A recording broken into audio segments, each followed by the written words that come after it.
Hello, my name is Marcy Pemberton. If you're watching this, it's probably because you're looking into homeschooling and you've probably have some questions. Let me introduce myself a little bit more. I am a homeschooling mom of 5. I have been homeschooling my 5 children for over 20 years. My 3 oldest children have graduated from home. 2 of them went on to college and graduated from college, and 1 of them has started his own business. My 2 youngest children are still being homeschooled. Currently, they are 11 and 12 years old. So I do have some experience homeschooling in the state of Texas and in the state of Oklahoma. So I am here to extend my expertise, my wisdom, my knowledge, my opinions, and to help you get started. I know that there have been a lot of questions and a lot of misinformation has been going around that I've seen on online forums and in groups. And so I wanted to clarify as much of that as I possibly can. So we're going to start today by defining what is homeschooling. Homeschooling is the education of school-aged children at home or a variety of places and outside of the public or private school environment. Usually it's a parent or a family member, sometimes a tutor or an online teacher that conducts or that actually does the teaching, but many homeschool families use less formal and more personalized and individualized methods of learning that are not always found in public schools. Let's look at some homeschooling laws or the homeschooling laws in Texas. The homeschooling law in Texas regards the compulsory age of attendance to be between the ages of 6 and 19. Now, if the child is 17 and has some certificate of graduation or certificate or diploma or something like that, then they are exempt from compulsory attendance. According to the Texas state law, the required days of school attendance is 180 days per year, but that only applies to public schools. And you'll see why that's important in a moment, because 180 days is only applied to public school. That's the requirement for them to meet. The required subjects for homeschool, there's really only a few. Good citizenship, you must teach good citizenship, and that can be in the young elementary ages. That would be, the, for example, the Pledge of Allegiance or the pledge to the state flag, learning how to contribute to the community, how to help and support those around you, how to be polite and respectful, and things like that. You get social studies can also kind of tie into good citizenship. In the older grades, that would look like maybe civics or government class or something like that. So good citizenship is a requirement. Math is a requirement for homeschools in Texas. And reading, spelling, and grammar.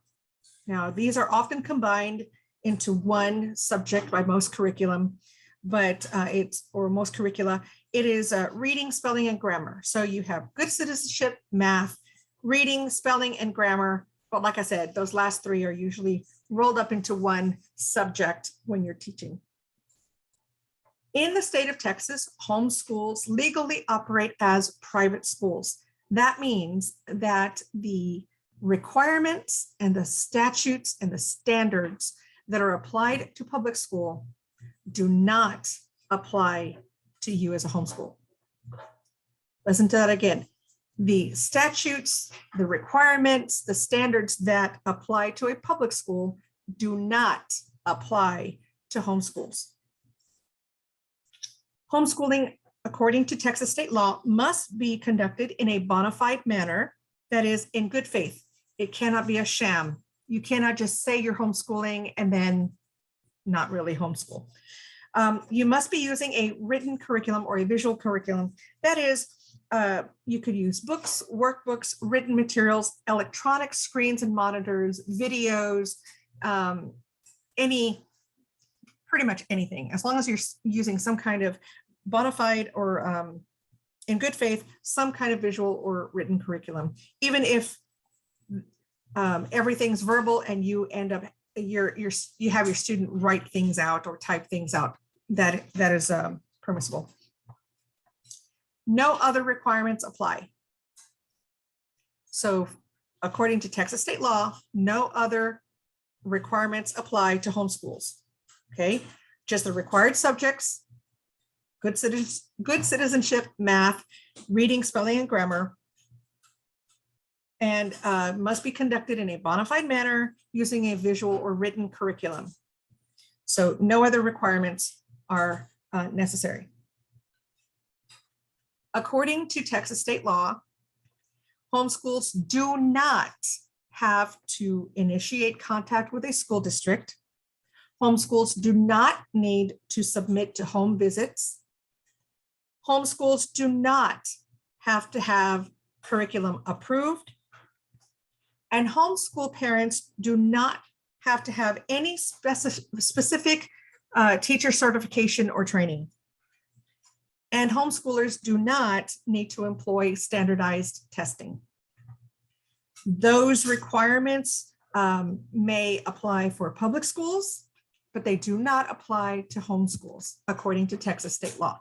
So you need to be aware that if your school district is saying that they need to come and check out your home and make sure that you're prepared to teach your children, that's wrong. That's illegal. They are overstepping their legal bounds.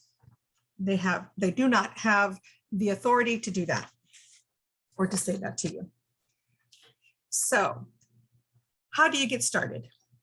Well, if your child is under 6, because the Texas state law says that the age of compulsory attendance starts at age 6, if your child is under 6, then you don't have to do anything different, just get started homeschooling. If your child is over 6 and not enrolled in a public school, just get started. If your child is over 6 and is enrolled in a public school, listen carefully, you must withdraw your child from that school. If your child is enrolled in any public school or even a private school, you must withdraw your child from that school. You need to let them know that you are intending to homeschool, or just to let them know that you're withdrawing them from their records, from their role. Now, I will get into a little bit more about that as I talk about what some public schools are saying. And I've heard this so much here recently, especially. Parents go into the school, they want to withdraw their child to homeschool, and schools are giving you some bad information, and I need to clarify.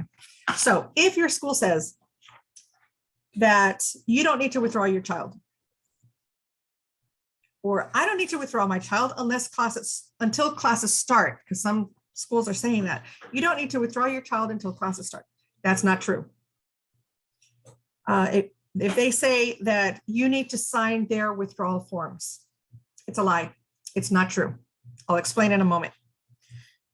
They need to see or approve your lesson plans. Nope, not true. They do not have any authority to approve anything for homeschoolers. If your school says that they need to approve your curriculum, or they need to know what curriculum you will be using or what program you're going to sign up for, nope, they don't need to know that. It's none of their business. Legally, they have no authority over your child's education once you withdraw your child from their school. If your school says that they need to approve the withdrawal of your child, no, actually they don't. The letter of withdrawal that I'm mentioning is just basically letting them know. It's not asking for permission if you can withdraw your child. It is telling them you are withdrawing your child to homeschool. So you don't need to wait for approval to withdraw your child. If they say that you need to have everything in place before you can withdraw your child, all your homeschooling curriculum ordered, you have to have it in, you have to, no, that's incorrect. You do not have to have anything in place before you can withdraw your child.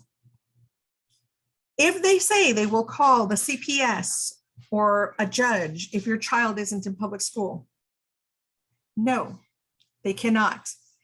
Once you withdraw your child is no longer under their legal jurisdiction. Well, they don't have jurisdiction. They have, they no longer have legal authority over your child's education. They have no authority, zero. Once you withdraw your child from their school, they cannot ask you about what curriculum you're using, what program you're signing up for. They cannot approve your lesson plans. They better not even ask to see your lesson plans. Don't show them anything. Don't answer any of those questions. That is not necessary, and that they are overstepping their legal bounds if they try to do that. That is absolutely illegal. They cannot do that because they don't have the legal authority to question or approve anything of your homeschool, anything. So once you give them your letter of withdrawal, that means you are notifying them, not asking permission, notifying them that you are withdrawing your child from their school. There's nothing more that needs to be said. Now, if your child has any books or a laptop or musical instruments or something that is still in their possession, of course, you need to return that, preferably at the same time or before you withdraw them. But after you give them that withdrawal letter, there is nothing else that needs to be discussed or said or approved or asked. You're done. Turn around, walk out, and don't look back. Many parents are telling me that the school districts are trying to intimidate them or coerce them or threaten them into keeping their child enrolled in their public school. And it is infuriating, and it's wrong, and it's illegal. They cannot do that. If you tell them, I am withdrawing my child from your school, that's it. You are withdrawing your child from their school. So how do you get started with homeschooling?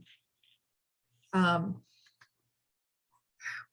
think I've had some parents ask me the question, what about record keeping? Because they are told by schools usually that they need to keep records. Okay, let's talk about that for a moment. Record keeping. Attendance records are not required. They are helpful to you just to know what day you're on. For your records, your personal information, that's okay if you want to keep it. You do not have to turn in attendance records to anybody.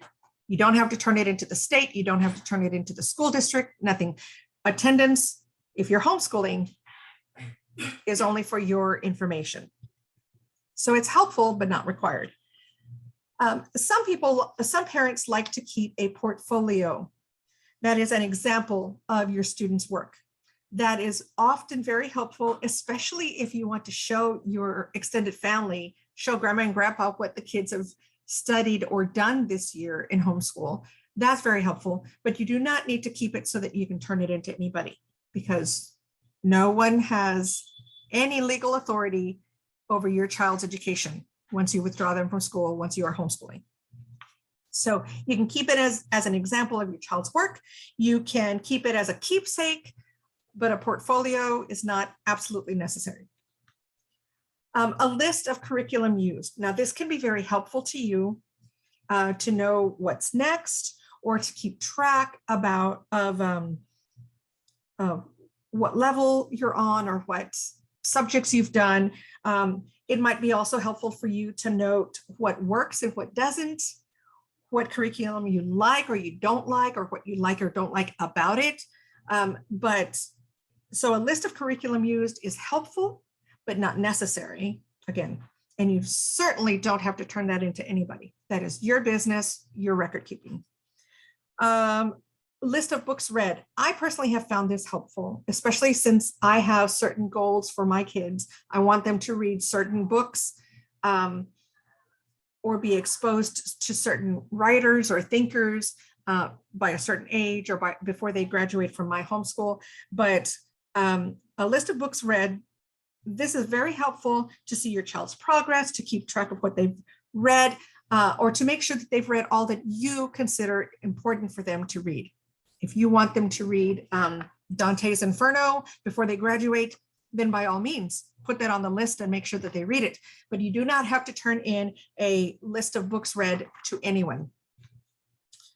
What about test results? Standardized testing, things like that. That is not required, but it might be helpful to you.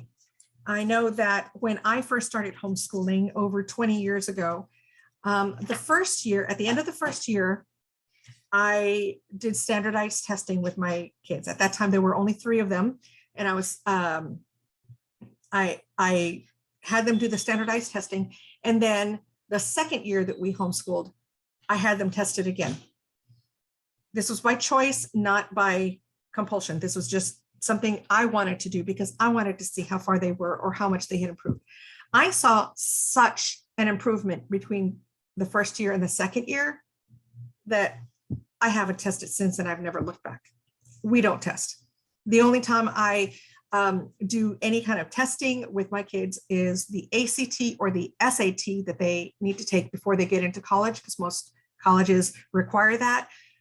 So I have them do the test or the prep ACT or SAT. But other than that, we do not do standardized testing in our homeschool, and you don't need to. You can if you want to. You can do it every year, every other year, none at all. It's totally up to you. But I found it helpful only the first year. And after that, they were just so far ahead. I realized immediately that there was no need for further testing. So if you want to, you can, but that's not required. What about field trips? You can keep records of your field trips. That would be helpful to you.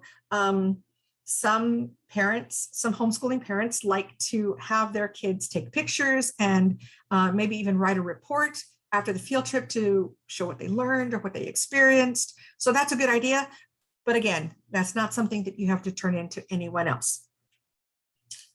What about accreditation? People, is this accredited? Can a homeschool be accredited? Okay, according to the way Texas does things and other states, only schools can be accredited. They are accredited by that state's, the agency that governs their education. In Texas, I think it's the TEA, the Texas Educational Agency. And only schools can be accredited. That is when that agency comes into the school, they observe, they look at the curriculum and the plans and make sure they probably will observe some classes and make sure that the teachers are teaching to a certain standard, make sure that tests are being implemented and that their requirements, the state's requirements, are being met for public schools. Then they are accredited. Only schools can be accredited. Most private schools are not accredited because they don't fall under the same guidelines as public schools in Texas. And curriculum cannot be accredited. Okay, hear this again. Curriculum cannot be accredited.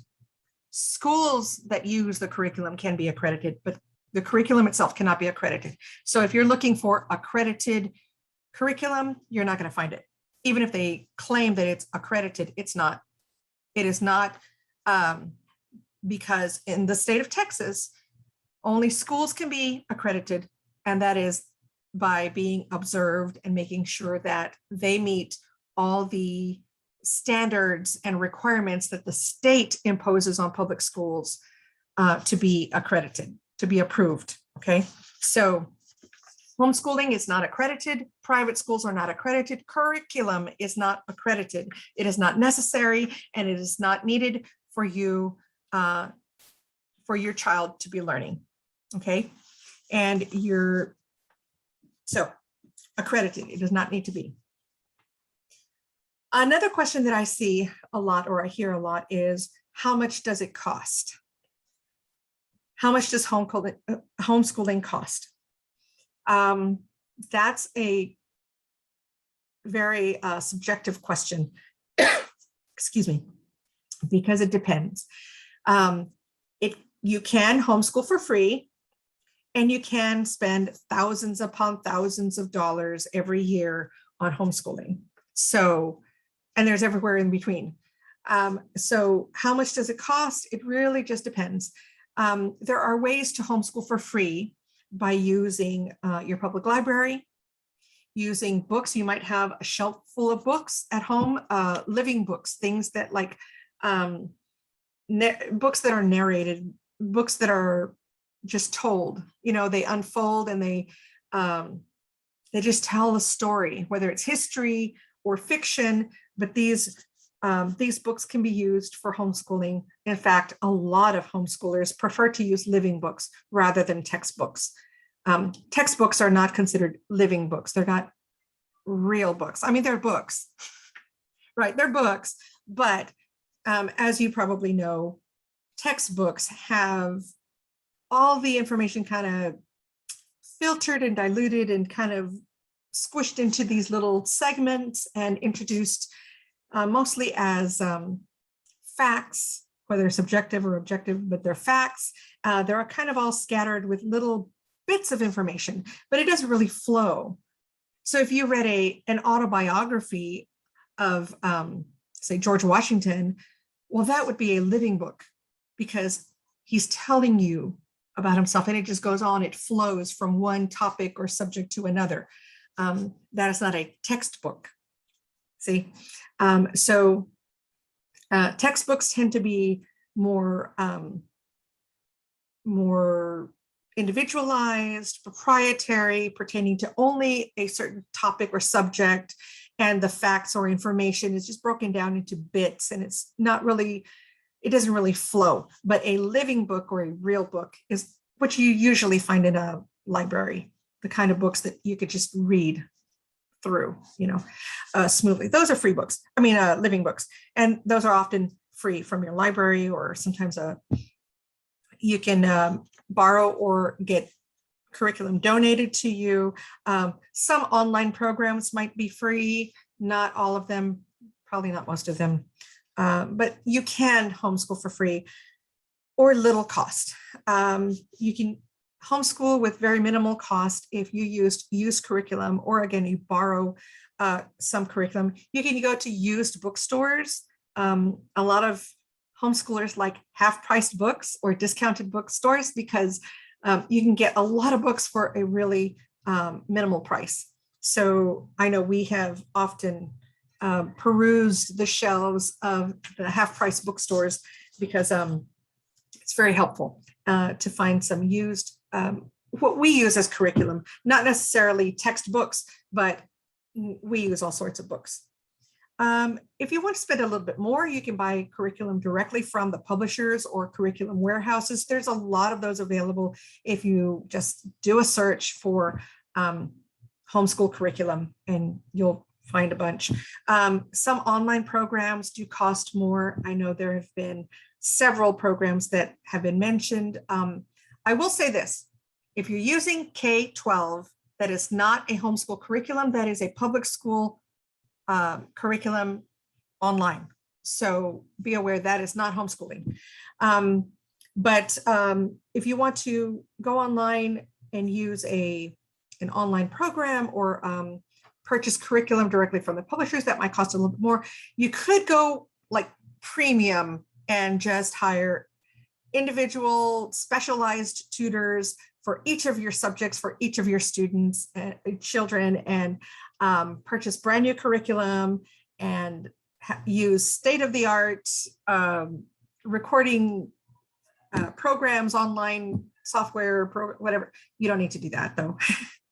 But you can spend as little or as much as you need to or want to homeschool. So it really, there's no set cost. There is no one you need to pay. There's no place you need to enroll. There's nowhere you sign up to homeschool. You just withdraw your child if they're enrolled in a school and you start homeschooling. I know I've had some people will call me up and say, how do I sign up for your homeschool? It doesn't work that way. The parent needs to teach their child, the parent or family member, or you can hire a tutor or sign your child up for some online classes, individual classes, things like that. But if they're getting all of their instruction from, online, some people may not consider that really homeschooling because the parent isn't even involved. But you are choosing the curriculum or the program anyway. So I guess that could be considered homeschooling. But if they're not in public school, then yes, you can homeschool and use whatever method that you'd like. So another question is, can you help me? Can I help you? I offer some individualized attention or assistance. Usually it's through my website, rgvhc.com. That stands for Rio Grande Valley Homeschool Connections, rgvhc.com. You can contact me through there and I can offer you some individualized attention or assistance, but it's very limited.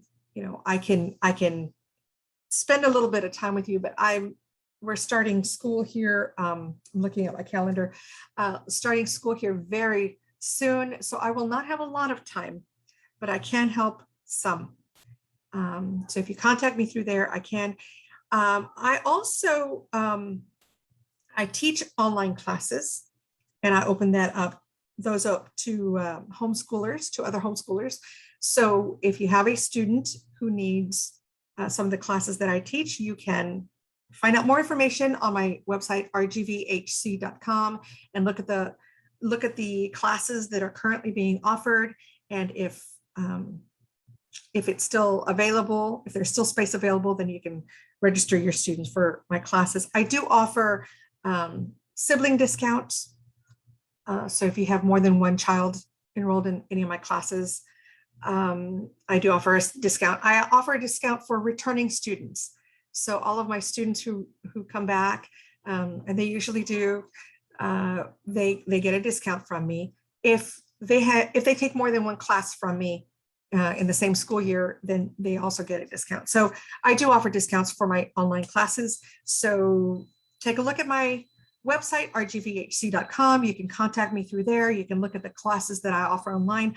Also, I operate the RGV Homeschool Lending Library, which lends books, curriculum, educational games and materials and learning kits to our members, but you have to be a member. So again, contact me through rgvhc.com if you want more information on that. So hopefully today in this video, I have answered some of your questions about homeschooling and hopefully cleared out some of the misinformation or outright lies that are being perpetrated from some of the school districts. Hopefully you have learned how to withdraw your child, learned about the homeschool laws in Texas, what homeschooling is and what it's not, what homeschools do not have to do. And there's a lot that there's no requirements other than the required subjects and making sure that you conduct your school in a bona fide manner with a written or visual curriculum. Hopefully you've learned how to get started and what to say to your school district if they try to tell you one of the lies. Tell them, nope, you're wrong, that's illegal, goodbye, and walk away and don't look back.